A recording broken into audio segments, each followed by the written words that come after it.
അച്ഛന്റെയും ജ്യേഷ്ഠന്റെയും പാത പിന്തുടരുകയാണ് മാധവ് സുരേഷും സിനിമയിലേക്ക് എത്തിയത്. പഠനം പൂർത്തിയാക്കിയ ശേഷമാണ് അഭിനയിച്ചും തുടങ്ങിയത്. ഇതിനടക്കം 2 സിനിമകളിൽ താരം അഭിനയിച്ചു. ഒന്നിൽ നായകനും മറ്റൊന്നിൽ സപ്പോർട്ടറുമായി ചെയ്തത്. എന്നാൽ പ്രതീക്ഷിച്ച പോലെ അഭിപ്രായമല്ല പ്രേക്ഷകരിൽ നിന്നും മാധവിന് ലഭിച്ചതും. പലരും താരപുത്രന്റെ അഭിനയത്തിൽ അസംതൃപ്തർ തന്നെയായിരുന്നു. അതുകൊണ്ട് തന്നെ ട്രോളുകളും പരിഹാസങ്ങളും വിമർശനവും ഏറ്റുവാങ്ങി വന്നു. എല്ലാത്തിന്റെയും പ്രാക്ടിക്കലായി ഉൾക്കൊള്ളുകൊണ്ടാണ് സിനിമയുടെ പ്രൊമോഷൻ തിരക്കിലേക്ക് മാധവ് സുരേഷ് ഇപ്പോൾ പോകുന്നത്. അംഗം അട്ടഹാസമാണ് മാധവിന്റെ റിലീസിന് ഒരുങ്ങുന്ന ഏറ്റവും പുതിയ സിനിമ. തിരുവനന്തപുരത്താണ് അംഗം അട്ടഹാസം സിനിമ മുഴുവൻ ചിത്രീകരിച്ചിരിക്കുന്നത്. 75ഓളം ലൊക്കേഷനുകൾ ഉണ്ടായിരുന്ന പടത്തിന്. ത്രില്ലർ സിനിമയാണ്. താൻ മുമ്പ് ചെയ്ത ജയസൊക്കെ ആണെങ്കിലും കുമ്മാട്ടികളാണെങ്കിലും റിലീസിന് മുന്നേ താൻ കണ്ടിട്ടില്ല.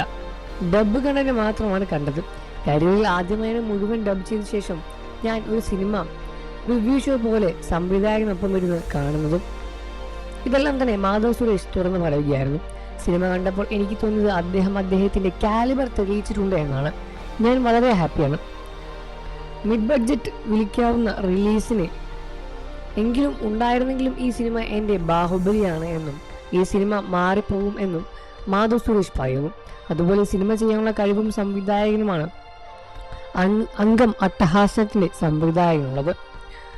അടുത്തൊരു രാജമൗലിയോ അതിനു മുകളിൽ ഒരു സംവിധായകനായി അദ്ദേഹം മാറട്ടെ എന്നാണ് എല്ലാവരും പറയുന്നതും. ഇതിനിടെ മാധവ് സുരേഷിന്റെ വിവാഹത്തെ പറ്റിയും വാർത്തകളും ഒരുപാട് സോഷ്യൽ മീഡിയയിലൊക്കെ ചർച്ചയാകുന്നുമുണ്ട്. മാധവ് സുരേഷും ദിലീപിന്റെ മകൾ മീനാക്ഷിയും തമ്മിലുള്ള വിവാഹ വാർത്തകൾ എന്ന തരത്തിലെല്ലാം തന്നെ സോഷ്യൽ മീഡിയയിൽ ഒരുപാട് വാർത്തകളും ഇതിനോടകം പ്രചരിക്കുന്നുമുണ്ട്. എന്നാൽ ഇതെല്ലാം തന്നെ സത്യമാണെന്ന കാര്യം ചോദിച്ചാൽ ഒട്ടുമല്ല. ഇതെല്ലാം സോഷ്യൽ മീഡിയയിൽ മാത്രം വരുന്ന ഗോസിപ്പുകൾ തന്നെയാണ്. മാധവ് സുരേഷ് ഇപ്പോൾ സിനിമയിലാണ് കേന്ദ്രീകരിക്കുന്നത് എന്നും മീനാക്ഷിയുമായുള്ള നല്ലൊരു സൗഹൃദ ബന്ധമാണ് എന്നും പ്രേക്ഷകർക്കും അറിയാം. ഇത്തരത്തിലുള്ള വാർത്തകളെല്ലാം തന്നെ വ്യാജ വാർത്തയാണ് എന്ന് മനസ്സിലാക്കേണ്ടിയിരിക്കുന്നു.